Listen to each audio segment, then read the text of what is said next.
Hey guys, if you're shopping for knives and gear, make sure you check out the description of the video you're watching right now for links to some great online retailers. There's also individual links for knives that I personally recommend. Thanks! What's going on, YouTube? Metal Complex here, and today I've got kind of an overview, kind of a discussion video on a newer steel. This is the Spyderco Para 3 Lightweight in the new Spyderco exclusive CPM SPY27. What is SPY27? We're going to talk about it a little bit here. This knife was sent to me by Mr. @Floydian214 on Instagram. Please give him a follow. It's because people like him that I'm able to bring you guys daily knife content. It's also because of my generous patrons. If you'd like to get your hands on one of my cool stickers and some other benefits, there's of course a link down in the description. Your support would mean the world to me. And please follow me on Instagram at metal_complex. So, I've reviewed this knife many times. The lightweight version, the G10 version, a bunch of different sprint runs and exclusives and all that stuff. You can check that out in my Spyderco Knives playlist, which is able to be found on the main banner page of my YouTube channel. And while you're there, subscribe. So, what is SPY27? Well, Floydian allowed me to use this and kind of play around with it and get a feel for the steel. This is new to me. I like to at least get a general feel for a steel, even if it's in a very specific geometry that will likely, you know, it'll be different depending on whatever knife it comes in the future. I like to at least kind of get a feel for it, you know, doing stuff like breaking down boxes and things like that. That's what I normally do with a knife anyway, before I speak on it, so I can just kind of understand. Knife Steel Nerds is way better at this than me.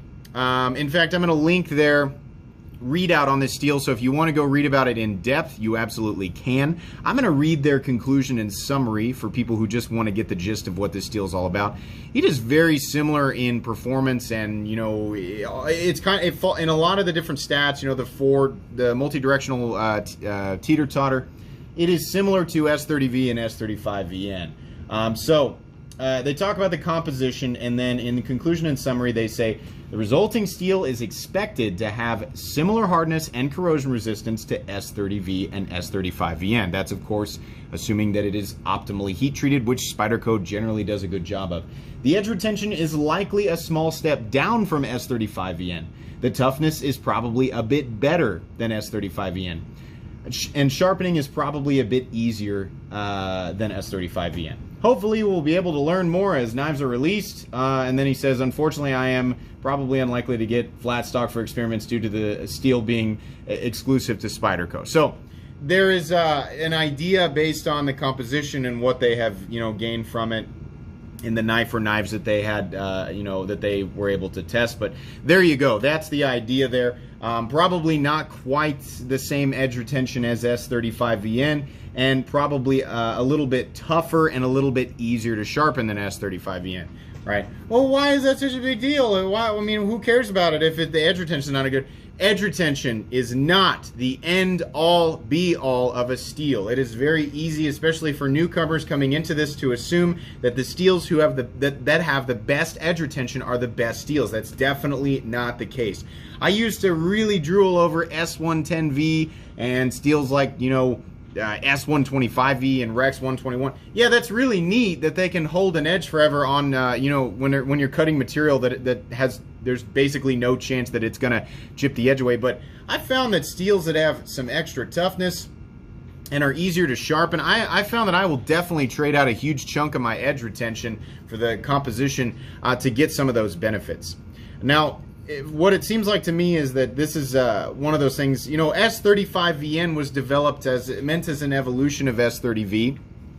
And S30V and S35VN were both made specifically for folding knives, which is not something that's common, believe it or not, in the super steel, you know, folding knife world.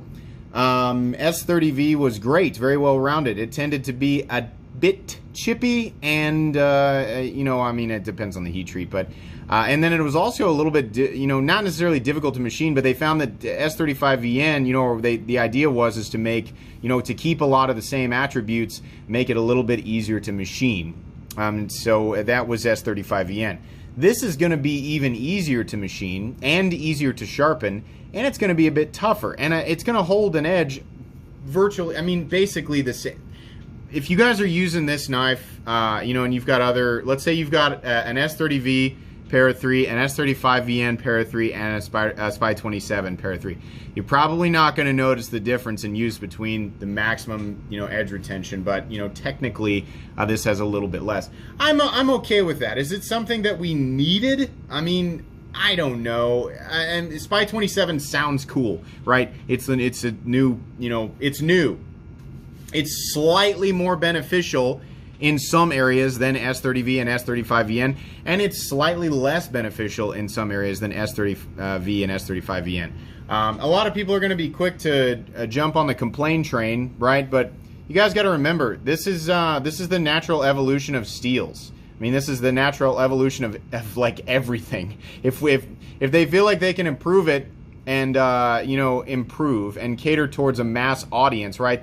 The vast majority of the people who are buying and using these knives, right? At 80% of us are using these knives for simple cutting tasks, and we are likely not master sharpeners. We are likely novice sharpeners, right? So increasing toughness, keeping edge retention right somewhere around the same point, and making it a little bit easier to sharpen does benefit the vast majority of the people, in my opinion, who are going to be using this. And at the same time, it makes it a little bit easier on Spyderco, in terms of shaping and machining and stuff like that. So in use, how did this do?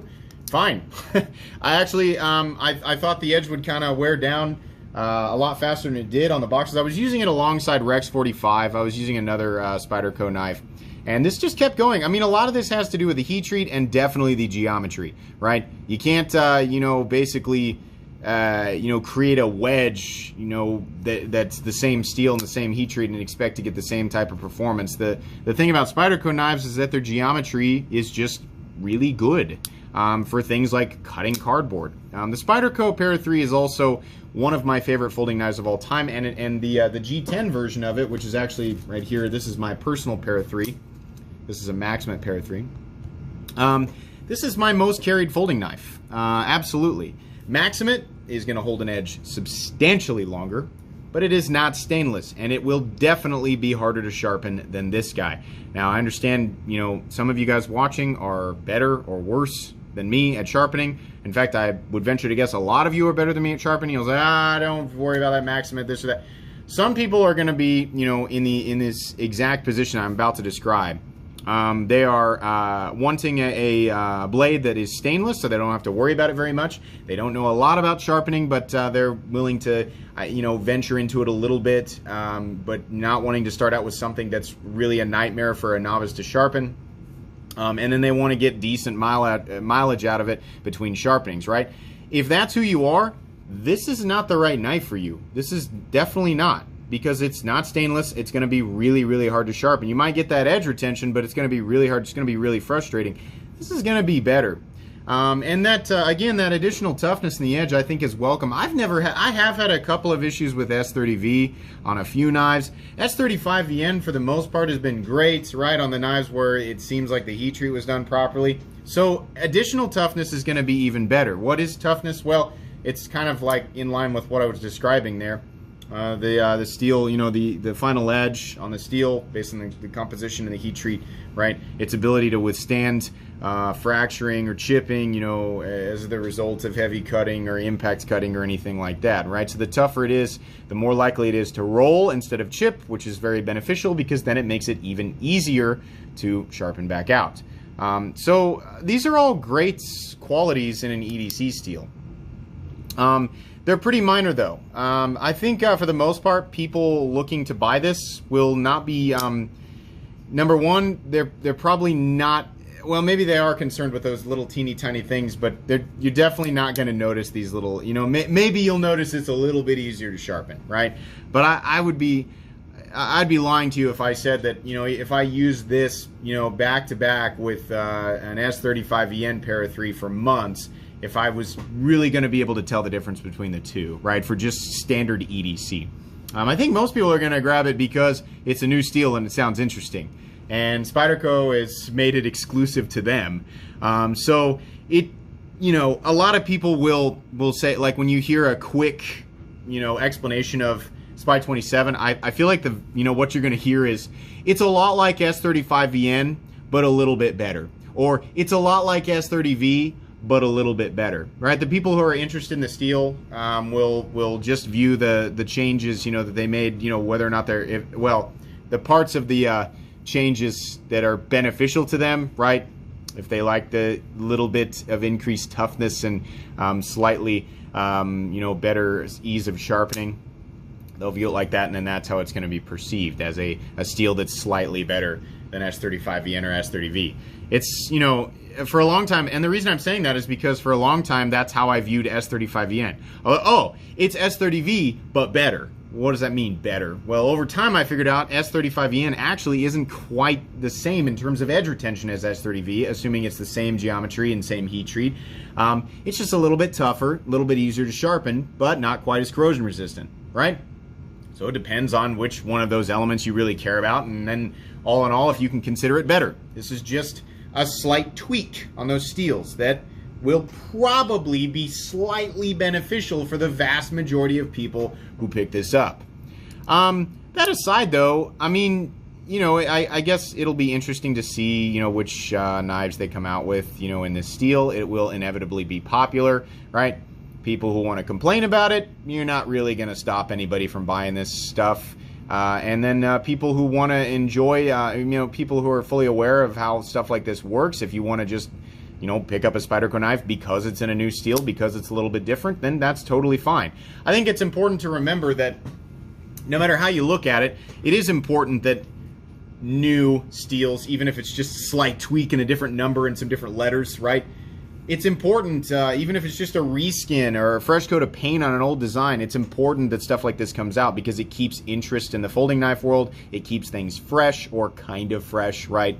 It's kind of just like, it's kind of like, what, you know, it's like putting a fresh coat of paint on an old vehicle, right? It makes it interesting. People engage with it. They interact with it. And, you know, more people come in and, you know, they spend money, and they go to retailers to check stuff like this out. Maybe they check other things out, right? I mean, it's important because butterfly effect, it all comes back around and affects the rest of us for the better. I mean, the general growth of the knife world, even if we are talking about a very specific corner of, you know, Spyderco. Yeah. Little innovations, no matter how minor they are, they're welcome. No matter, you know, how gimmicky they might seem, you know, and not necessarily saying that SPY27 is a gimmick, right? I mean, if we're going to say that, every steel that's come out, I mean, since 440C has been a gimmick. If we want to, you want to go down that road, every steel that's come out since 440C has been a gimmick in some way, shape, or form. That's not what I believe, right? There's just different steels for different people. But yeah, new stuff is interesting. It keeps it fun, no matter how, you know, how little benefit or how much benefit, you know, we get from this type of stuff. It's welcome because it's interesting. It gives me something to talk about, and it gives you guys something new to take a look at. And, you know, if you're interested in it, great. If you're not, then no big deal. I'll be linking Spyderco knives down in the description so you can check out what is available. This, as of the time of this recording, lists as coming soon on Blade HQ, so I will list this exact knife down on Blade HQ, and then also all Spyderco Para 3 variants that are currently available, so you can check that stuff out. As far as this lightweight version goes in SPY27, I think, you know, I'm not really a big fan of FRN, you guys know that, but this dark blue doesn't look too bad. I've said this many times, if I was going to carry an FRN knife, it would either be the Spyderco Para 3 or the Manix 2. Me personally, I don't like how FRN feels. It feels a little bit cheap to me. I like the feeling of G10 a little bit better, which is why I carry this guy. But that's fine because, you know, you think however you want. The truth is that FRN is just as strong, and I think perhaps even a little bit stronger, and it's a little lightweight, a little more lightweight as compared to G10. I just like how G10 feels a little bit better. The Para 3 lightweight design is better in that it's got a better pocket clip and the position is a little bit better. For a lot of people, this is just going to be, you know, a perfect knife. I mean, a SPY27 Para 3 lightweights, yeah, it's just about a perfect EDC knife. It'll just cost you a lot less than, for example, you know, let's pretend this was an S30V. These are about 140, by the way. Let's pretend this Para 3 was S30V. It's also going to be about 140. You get S30V steel, and you get a pocket clip. The original pocket clip is in a really bad position. So if you're like me, you upgrade it to the MXD deep carry clip to get a similar carry experience to the wire clip, at least in depth. Well, then you're going to spend another, I don't know how much these are, 15, 20 bucks, something like that. So then you're in it for more, right? And then the knife is arguably just as capable. So yeah, I mean, there's the FRN one is really fantastic. Of course, there's different steels available for both. You know, between about 140 right now and $200, you can pretty much get, you know, the Spyderco Para 3 that's exactly right for you. And that's why I always link the, you know, the entirety of the line, you know, down in the description. But yeah, the Para 3 lightweight is still an excellent knife. The Para 3 G10 is still an excellent knife. SPY27 is mildly interesting. I'm going to keep my eye on sprints and things that come out, you know, with Spyderco or special variants of Spyderco knives. I'm hoping that they do regular production versions of Spyderco knives in SPY27, especially considering that's going to be an exclusive steel through them. I don't want to see artificial scarcity through Spyderco. I really hope they don't do that. Yeah, it's interesting, right? That's about as far as I can go on that. This is cool. I appreciate you once again, Floydian214, for letting me take a look at this. I think that's going to be pretty much it today, guys. That's about all I can tell you as far as my opinions on SPY27. Please make sure to follow me on Instagram. If you guys enjoyed this video, please leave a like. If you'd like to check out my other content, I do, of course, have lots of videos of knives that are either expensive or inexpensive that I do or don't like, so check those out. And if you enjoy all my content, go ahead and click on that Metal Complex logo right there and subscribe, because there's definitely more coming. Thanks again for watching, everybody, and have a great day.